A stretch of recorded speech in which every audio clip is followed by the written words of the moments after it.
title's about directions, but I won't tell you the title because it's the last line of the poem. And then we'll ask questions 2 poems later to see if you remember. No, I'm only kidding. The bitter-sweet taste of summer wine, passion polishing, love to a shine. Nirvana reached, then past the brink, then watching it fade like invisible ink. Promises crept away on scarred feet, hobbling down a dark, dusty street, crippled by vows we didn't keep. Love bowed her head and fell asleep. Under a burnished sky of stars, we hid inside our wounds and scars, watching the flame grow dim, burn out, locked in the shadow of a doubt. Then passion ripped off her mask and disguise, exposing alibis, secrets, and lies. Love on the rocks, paradise lost. Words turned to dust, music to frost. Teardrops scarred a scarlet moon. Eclipse of the heart, midnight at noon. A silent song, a wordless rhyme. 2 poets dancing out of time. An angel sighed. Stars fell from above. Somewhere east of Eden, west of love. That was the title. Yes. Now I'll do a couple of form poems and then I'll sign off with my signature poem. I don't know if you like form poems. I never did. I wrote free verse all my life, and then about 4 years ago I thought, I should try and do structure. I should try, because I'm very unstructured. I just do what I feel like. So I thought I'm going to try structure, and I chose sonnets to begin with. And I thought I'll write 10. I'll write 10 just to see if I do that structure, then I go back to my free verse, maybe it'll help. I don't know. I hated it. When I first started, I hated it. It was difficult. It was hard. I mean, it was really, really hard for me doing these sonnets. But by the time I got to number 10, I actually liked it. And that really surprised me. Long story short, I'll do one of the sonnets now, but I ended up writing a full book of sonnets. I liked them that much. They're quite amazing to me. I can't believe I did that. And I still write them. I kind of think in iambic pentameter a lot of the time now. And when I want to write a sonnet, then I check it, the iambs are wrong, and then I got to change it. But anyway. It's all in the math. Yeah, everything comes down to numbers. So this one's called Hollow Man Burning. It's pretty evident what it's about. Not now, but at the end it will be. The hard-edged rumor of impending death, foreshadowing the tragedy at hand. The promises forsworn with bated breath. Unanswered prayers reign over Shadowland. A paper king trades places with a clown. An alcoholic drunkard on the town. A bar stool for a throne, smoke for a crown. And every drink he takes just takes him down. He can't escape, he has nowhere to go. Imprisoned in this nightmare of the dead. A mad fool ruling kingdoms wrapped with woe. Encapsulated in a web of dread. Addicted and enslaved by his desire. A hollow man that burns in liquor's fire. The Hollow Man, such an uplifting poem. And this is then after my sonnets, I thought, I'll try some more form. I've only actually tried a couple of forms. Actually, the one I never did continue with, it's not this one, but I think one of the very most difficult forms to write, the most difficult, are sestinas. And I've only written 3 of those, and I'll never write a 4th. But this is a villanelle. I like villanelles because there's a bit of repetition there that kind of is soothing. This one's called Marble and Frost.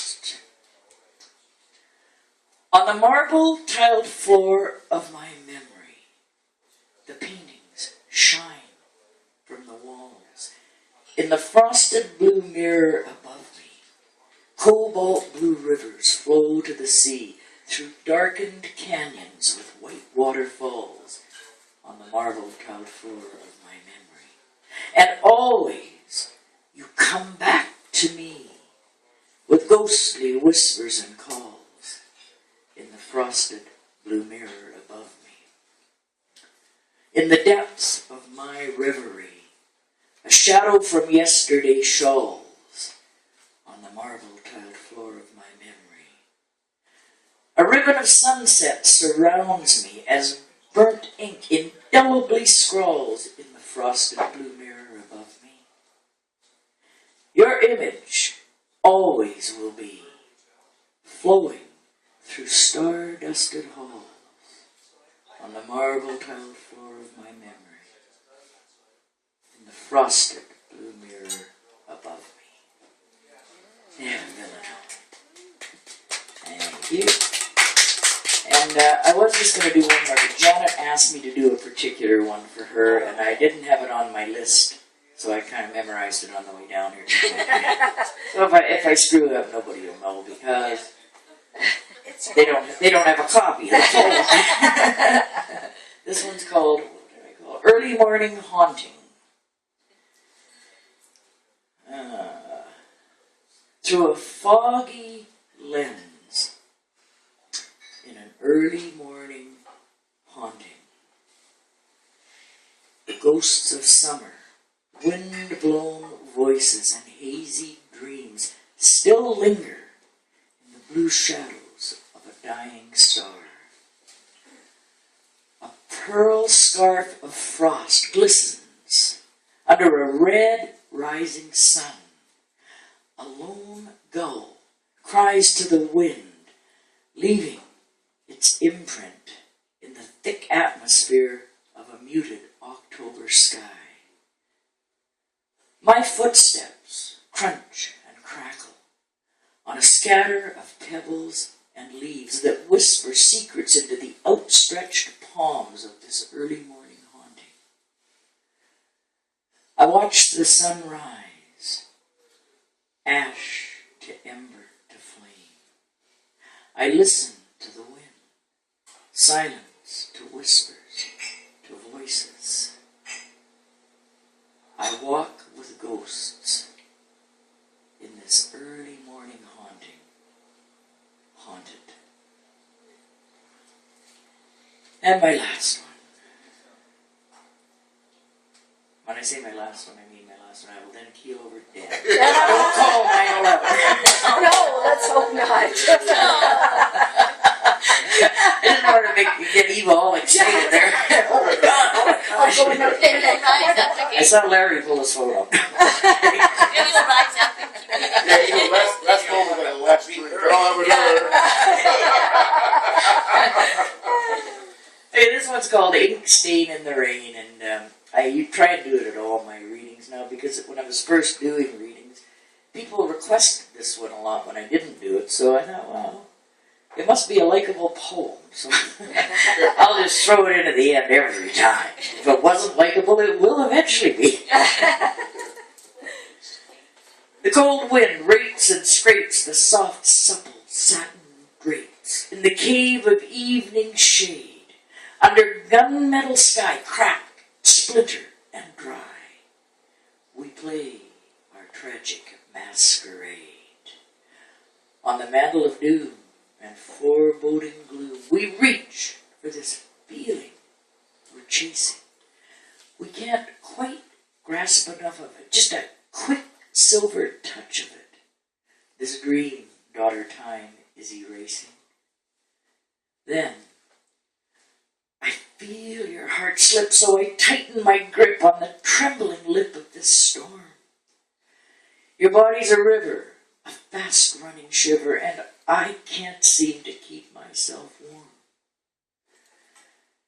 Engulfed by the ocean and fading emotion, you let go of my hand. Tide sweeps you away, but bids my heart stay. Nothing is as we planned. Waves wash me ashore, lips parched evermore, never to taste yours again. Love letters and pain, left out in the rain, became a fading ink stain.